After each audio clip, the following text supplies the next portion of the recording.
안녕하십니까. 2021년 1월 22일 최병무의 팩트 시작하겠습니다. 오늘 발표된 한국갤럽의 여론조사 결과를 보면 문재인 대통령의 국정운영 지지율 또다시 하락했습니다. 지난주에 비해서 1%포인트 하락을 했고요. 긍정이 1%포인트 하락했고 부정이 1%포인트 올랐다. 이래서 37% 긍정평가가, 그 다음에 부정평가가 54%를 기록했습니다.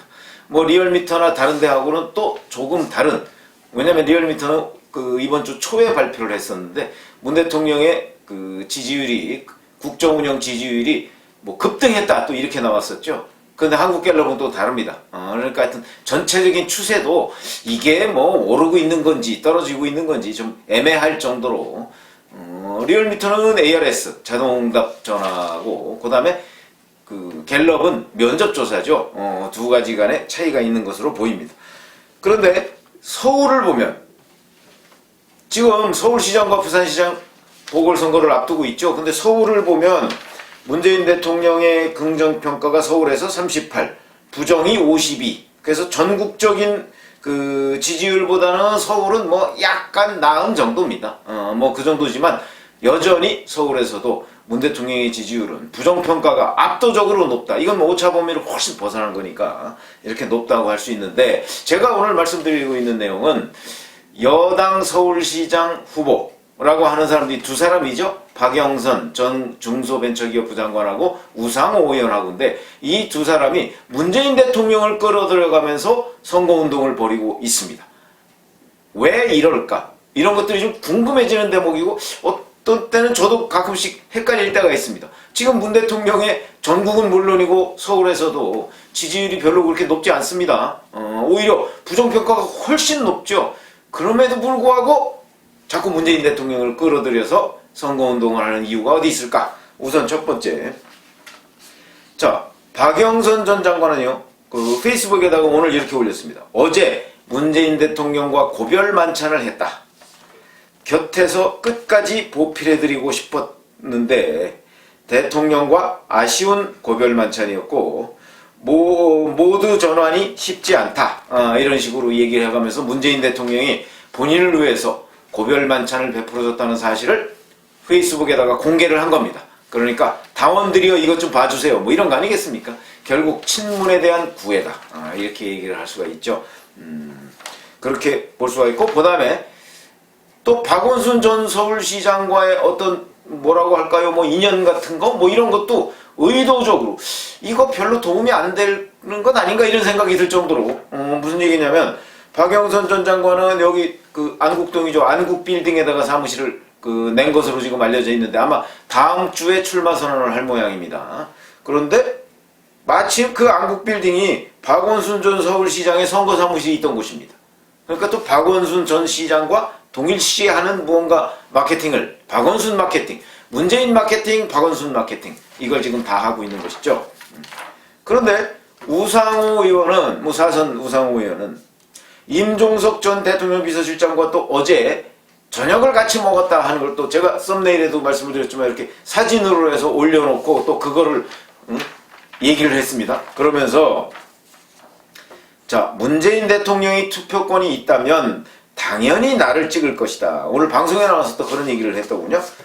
이 답변은 왜 나왔냐면 방송 진행자가 당심과 문심이 우상호 의원한테 있다고 보느냐 이런 질문을 하니까 투표권이 있다면, 근데 문 대통령 투표권이 있죠, 당연히. 그리고 청와대 아닙니까? 청와대니까 문 대통령도 4월 보궐선거 때 아마 투표를 할 것으로 보입니다. 물론 우상호 의원 말대로 우상호 의원한테 할 가능성이 있다면 결국 우상호 의원이 서울시장 민주당 후보가 돼야 투표를 하는 것이죠. 그렇지 않으면 박영선 전 장관한테 하겠죠. 어찌됐든 간에 뭐 이렇게 돼서 서로 문재인 마케팅, 그 다음에 박원순 마케팅을 하고 있는데 이게 왜 이럴까? 만약에 국민의힘처럼 100% 그러니까 당심이 아닌 민심만 가지고서 후보를 뽑는다고 한다면 이런 일이 없을 것입니다. 그런데 지금 민주당은 민심 50, 당심 50입니다. 그러니까 민심은 뭐 그냥 그렇다 치고 민심은 지금 여러 여론조사를 보면 박영선 전 장관이 한 더블 정도로 앞서고 있는데 거기에는 워낙 무응답과 더불어서 없다. 이게 1등입니다. 지지할 후보가 없다. 민주당 당원들 중에서도. 그게 1등이기 때문에 이게 뭐 지금 어떻게 민심을 향해서 이 사람들이 지금 선거운동을 하기가 쉽지가 않은 상황이고, 그리고 어차피 지금은 경선 국면입니다.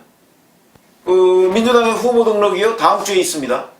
서울시장 후보 등록이 27일부터 사흘간 후보 등록을 하는데 지금 현재 뭐 두 사람 외에는 없는 것으로 그렇게 알려져 있고요. 그 다음에 경선은 2월 말에 하는 것으로 되어 있습니다. 그러면 이제 2월 한 달 동안, 지금부터 2월 한 달간은 이제 민주당의 경우에 경선 국면으로 가는 것이죠. 그럼 경선 국면에서는 문재인 마케팅, 박원순 마케팅을 할 수밖에 없는 구조다. 왜냐하면 민주당 당원이 절반을 차지하기 때문에 이 절반의 당원이 누구한테 몰아주느냐 하는 것에 따라서 이 후보가 되느냐 안 되느냐 결판이 날 가능성이 매우 높거든요.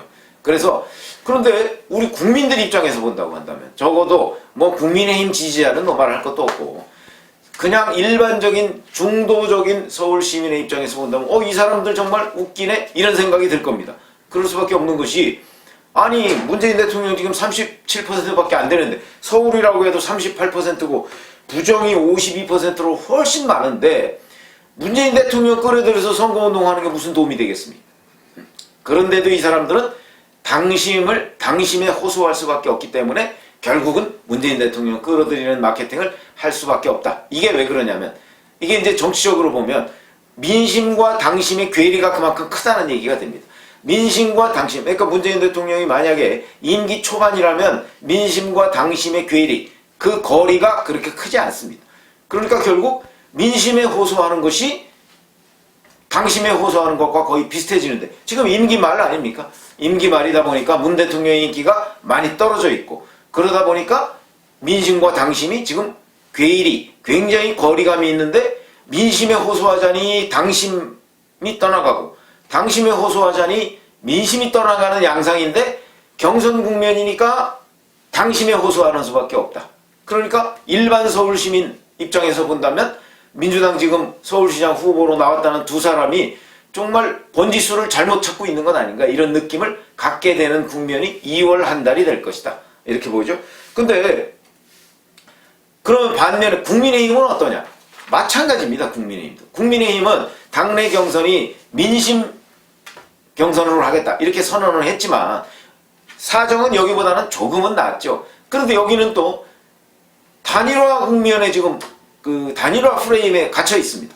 무슨 얘기냐면, 국민의힘은 내부적으로는 서로 지금 나경원 전 의원과 오세훈 전 서울시장이 서로 치고받고 지금 싸우고 있죠. 뭐 짜장면 논이니 뭐 어쩌고 해가면서, 그 다음에 인턴 시장이니 뭐 이렇게 싸우고 있고, 조은희 서초구청장은 또 보니까 어제 출마 선언을 했더군요. 그러니까 출마 선언을 해가면서 뭐 1대24의 뭐 신화를 다시 만들겠다 뭐 이런 식으로 얘기를 했고, 근데 국민의힘은 곧 이달 말까지 4명을 추립니다.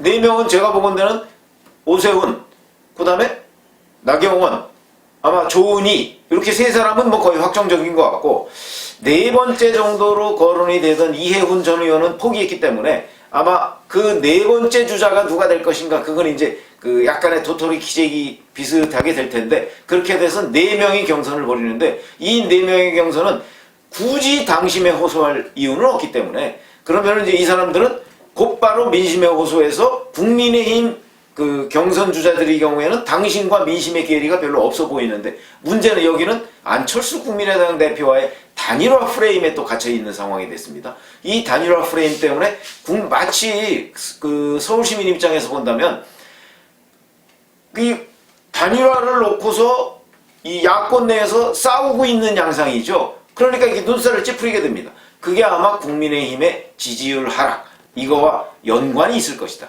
이렇게 본다면, 그렇다면 2월 한 달 동안은 국민의힘이, 왜냐하면 민심과 당심의 괴리가 별로 없기 때문에 국민의힘이 조금 유리한 모드를 가져가다가 이제 국민의힘의 후보가 확정되고, 그 다음에 민주당 후보도 확정이 되면 3월 달부터는 민주당과 국민의힘 또는 안철수 국민의당 대표, 3파전 또는 2파전 양상으로 선거 국면이 전개되면 그게 이제 본격적인 대결이 됩니다. 그래서 지금부터 2월 말까지의 이 기간 동안은 이제 뭐 민주당의 민심과 당심 괴리 이것 때문에 다소 불편하고 민주당이 약간 약세인 그런 측면을 유지하고 있다가 아마 3월 초쯤에 가면 국민의힘과 국민의당 간의 단일화 문제가 최종 결론이 날 가능성이 있습니다. 깨지든가 아니면 단일화가 되든가 이렇게 결론이 날까. 김종인 국민의힘 비대위원장도 3월 초쯤에 보자 이런 식으로 얘기를 해놨더군요. 그러니까 그때쯤에 최종적으로 결론이 날 가능성이 있는데 그렇게 되면 서울시장 판은 아마도 3월 이제 18일과 19일이 후보 등록인데 이 임박해서야 서울시장 판이 확정이 될 것이다. 3파전이냐 2파전이냐.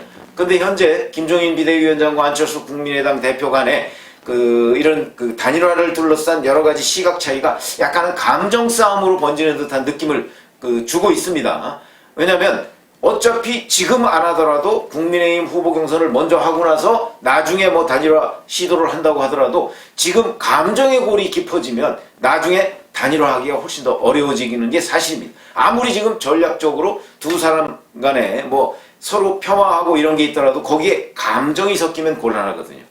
그런 점에서 본다면 2월 한 달 동안은 국민의힘이 약간 유리한 국면으로, 왜냐면 민주당이 불리한 국면을, 당심과 민심이 괴리가 있는데도 불구하고 민주당 후보가 당심을 끌어들이기 위해서 문재인 대통령과 지금 박원순 전 서울시장과의 인연을 강조할 수밖에 없는 국면이기 때문에 상대적으로 국민의힘이 좀 유리한 국면을 끌어가겠지만 3월 초에 반짝 야권 후보 단일화를 문제를 둘러싸고 국민의힘과 국민의당 간 이제 갈등이 격화될 가능성이 있고, 그러면 오히려 그때는 민주당이 상대적으로 유리한 국면을 가져갈 것이고, 만약에 3파전이 된다면 그건 뭐 민주당이 훨씬 더 유리해지는 것이고, 단일화가 된다면 그때는 단일 후보가 유리한 국면으로 아마 선거 결론이 나지 않을까. 이래서 오늘은 제가 37%인 대통령을 끌어들일 수밖에 없는 민주당의 속사정, 후보들의 속사정, 이거에 대해서 말씀을 드리고 야권 후보 단일화에 관해서도 전망을 해드렸습니다. 감사합니다.